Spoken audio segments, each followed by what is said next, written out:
আজ যদি দেশ ছেড়ে শহরে না আসতাম তাহলে হয়তো বুঝতেই পারতাম না যে আসলে বাইরের জগৎটা কেমন। আমরা মেয়েরা চার দেওয়ালের মধ্যে বন্দি থাকি, তার কারণেই মেয়েদের চোখ খোলে না।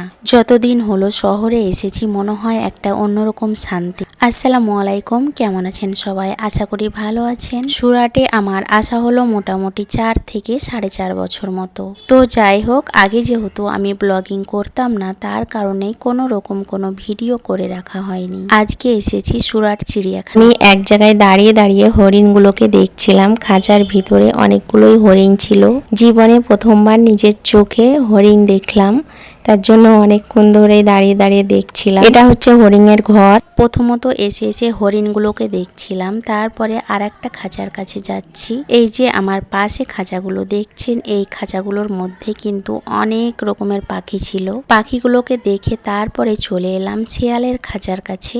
এই প্রথমবার নিজের চোখ দিয়ে ভালোভাবে শিয়ালগুলোকে দেখেছি। এই শিয়ালগুলো গ্রামের মাঠে অনেক দেখা যায়, কিন্তু ভালোভাবে দেখা যায় না, তারা মানুষ দেখলেই ছুটে পালায়। আজ ভালোভাবে নিজের চোখ দিয়ে শিয়ালগুলোকে দেখলাম।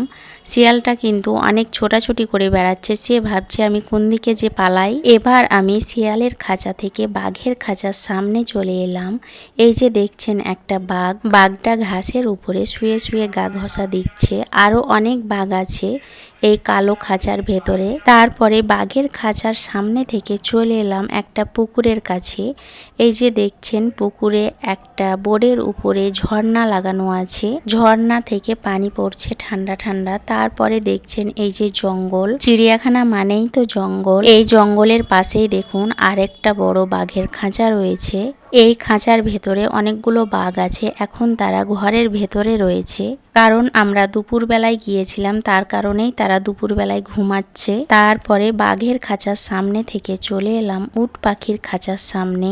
উট পাখির খাঁচা 4-5টা ছিল, সবগুলোই ঘুরে নিয়েছি। তারপরে এসে দেখি এই উট পাখির খাঁচার ভেতরে সবাই খাবার দিচ্ছে। তারপরে আমিও ভাবলাম যে আমিও একবার ট্রাই করে দেখি। তো আমি অনেক ভয়ও পাচ্ছিলাম। উট পাখিকে খাবার খাওয়াতে গিয়ে মনে হচ্ছিল আমার হাতে কামড়ে দিল, তার কারণে সেখান থেকে আমি ছুটে পালিয়ে এসেছিলাম। তারপরে চলে এলাম বগের খাঁচার কাছে। এখানে কিন্তু অনেকগুলোই বগ দেখতে পাচ্ছেন। এই বগগুলো দেখতে কিন্তু অনেক সুন্দর লাগছিল, কালো আর সাদা মিলে। এইরকম ধরনের বগ চিড়িয়াখানাতেই শুধুমাত্র দেখা যায়। বগের খাঁচার সামনে থেকে চলে এলাম গাধার খাঁচার সামনে। এটা তো খাঁচা নয়, এটা একটা প্রাচীর দিয়ে ঘেরা রয়েছে। এখানেও সবাই খাবার দিচ্ছে গাধাকে। এখানেও আমি গাধাকে খাবার দিয়েছিলাম। তো যাই হোক, ভিডিওর ফুটেজটা নেওয়া হয়নি।